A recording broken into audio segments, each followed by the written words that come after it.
From the High Definition Production Center of Troy University's Broadcast and Digital Network, Troy, Alabama's International University, this is Troy TrojanVision News. Hello and welcome to Troy TrojanVision News for March 21st, 2018. I'm Madison Neal. And I'm Seth Hawk. Thank you for joining us this evening. The end of the semester is quickly approaching, and many students may be looking to fill their closet with professional wear to help land that internship or job for some time in the future. Career Services gave students the chance to get their hands on some professional clothes from their first career closet. Chelsea Law has the story. Students got a chance to sift through some business casual to professional clothing items Wednesday morning. Career Services hosted their soft opening of the career closet on the third floor of Bibb Graves, giving students the opportunity to maybe find that perfect outfit for upcoming job interviews and internships. We've done a drive with faculty and staff who have donated items, and students can come in and take items that fit them and keep it forever, up to 3 items apiece per semester. For students who are looking to start building their closet with professional wear, Cole says that this may be a good place to start. Well, some students, we hope it helps them financially if they don't have the extra income to invest in professional clothing, but also it's just their first time in actually building their professional wardrobe, so we want to help them get started. If you're still needing help applying for jobs, internships, or just need career advice, Career Services has some services available to help. We're available in Eldridge Hall to help with resumes, mock interviews, job searching. They can go to our website and they'll see Handshake in the middle of the page. That's where all our job postings and internships are, and they can go in Handshake and schedule appointments with us. The Career Closet was only open for one day, but Career Services hopes that it'll hang around for much longer in the future.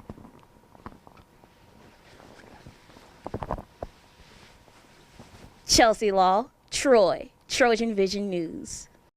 Career Services' next event will be the All Majors Job Fair on April 4th from 10 a.m. to 2 p.m. in the Trojan Center ballrooms. A new student group to campus spent Wednesday morning introducing themselves to students through some fun and food. Kaylin Pleasure has the details. This semester, Troy University welcomed a new organization called the Black Student Union to campus. The Black Student Union is an organization focused on the cultural, social, and academic needs of African American students. The qualities that I think are key for this organization to excel is just to have a very diverse group of students that want to have a voice on campus, because that's what the Black Student Union is for. It's for the students of the minority cultures to have a voice. The Black Student Union held a children grill on the TC Quad Wednesday evening to embrace their organizations. Today we want to get out of this event, the Grill and Chill. We partner with MPHC, so we just basically want to build our network, and we're starting to network with other organizations, and we just want to get our name out there and let everybody know that Black Student Union is here. Black Student Union is a place to gather and exchange ideas and experiences that students can use to gain a better understanding of how to serve the community in which they represent. The Black Student Union seeks to build culture and community bridges with all races, creed, color, religions, and backgrounds. The Black Student Union, it is called the Black Student Union, but we are not a predominantly African American organization. We are open to all races, creeds, and cultures on Detroit University campus. The Black Student Union will partner with Campus Kitchen in April, and the Black Student Union will also host What's Up Wednesday every third Wednesday of the month. For more information, a table will be set up in the TC March the 30th. Caitlin Pleasure, Troy TrojanVision News. The Black Student Union's next What's Up Wednesday event will be held on April 18th. A pair of high heel shoes might be perfect for a night out on the town, but you probably wouldn't think about wearing them to exercise. However, there is a workout class on campus that routinely makes students pack stilettos in their gym bag. Brianna Jones gives us a look. What do you think about when you hear Struttin Stilettos? Maybe a fashion show or some type of concert. But here at Troy University, it's a student-led organization that emphasizes dancing. So this is Struttin Stilettos. It's a class that I have on every Tuesday from 8 to 9:15. Basically, it's a women empowerment class to where I get ladies to come together, feel sexy, feel confident, feel beautiful, and just overall move. And for those wondering how this even got started, Fuller says her passion for something like this began a long time ago. So I've been dancing since I was about 2 years old, but I never was able to kind of find what I truly love and what my passion was. So when I came to Troy, I was like, we don't have a heels class here. We don't have anything that people on campus can get involved with and just move around. So I was like, you know what, I want to start a Struttin Stilettos class. And that's exactly what I did. And you may have noticed this week the ladies aren't actually in stilettos. Sometimes the group alternates between heels and sneakers. Well, I also picked sneakers as well. So I did stilettos at first because who really knows how to move in heels? We just walk in heels on a day-to-day basis. So why not try to dance in them? Although the name of the organization is Struttin Stilettos, Fuller does encourage the men to come out as well and dance in their sneaks. Well, it's actually just now been ladies, but I'm more than welcome to guys coming in as well because it's not a sexist class. It's really movement for any and everybody to come in. But just recently, it's just been ladies coming, which is fine with me, but guys are more than welcome. The next class will be on Tuesday, March 27 at 8 p.m., held in the dance studio behind Troy's Rec Center. Brianna Jones, Troy, TrojanVision News. Once again, the next Struttin Stilettos class will be offered next Tuesday at 8 p.m. in the Elm Street Gym Dance Studio. Now, the latest in Trojan sports on Troy TrojanVision News. Hello and welcome back to your TrojanVision Sports. I'm Sarah Drake. On the gridiron, the Sun Belt Conference champion Troy Trojans took their first step towards defending their title yesterday afternoon as they hit the practice field for the first time of spring camp. Tuesday marked the first day of spring, and it also marked the first of 15 spring practices for the defending Sun Belt Conference champions. And with the young team this year, head coach Neil Brown mentioned some players that stood out to him on the first day of practice. Zoe Bridges, he had off-season ankle surgery, and he looked better than he has during my tenure here. I thought he looked really good.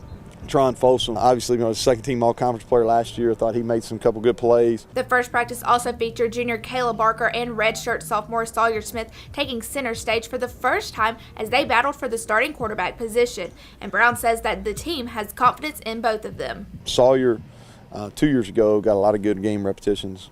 Caleb last year got a lot of good game repetitions. We were intentional about playing them early in our non-conference games, and they got multiple series. And then they ran spring practice. They had every snap in spring practice a year ago. So our team's got confidence in them. We played pretty well in offense at the end of the spring last year, so those guys gained some trust, and so it was positive. While the quarterbacks will battle all throughout spring practice, the Trojans' offensive line will be leaned on as Brown speaks on some of those players. Cromity's going to be a four-year starter, playing center, an all-league player a year ago. You got J.L. Gaston, who's had a great offseason, put on some good weight. I think he's ready to take the next step and be an all-conference type player.